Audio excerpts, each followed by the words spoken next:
যাকে আজ আমরা ইরান নামে জানি, তার শেকড় ৩,০০০ বছরেরও বেশি পুরনো। গ্রিকদের থেকে শুরু করে মঙ্গল সবাই এসেছিল এই ভূমি দখল করতে, কিন্তু পারস্যের সংস্কৃতি কখনোই হার মানেনি। জানুন কিভাবে এক প্রাচীন সাম্রাজ্য আজকের ইসলামিক প্রজাতন্ত্রে পরিণত হলো।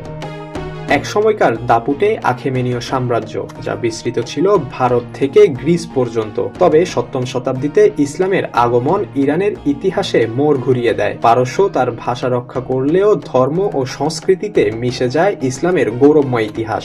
বিংশ শতাব্দীতে পাহলভী রাজবংশ শাহর শাসন আমলে ইরান দ্রুত আধুনিক হতে শুরু করে। পশ্চিমা সংস্কৃতি আর তেলের প্রাচুর্য দেশটিকে বদলে দিচ্ছিল ঠিকই, কিন্তু সাধারণ মানুষের মনে দানা বাঁধছিল ক্ষোভের। রাজতন্ত্রের বিলাসিতা আর বৈষম্যই ডেকে আনে এক বড় পরিবর্তন।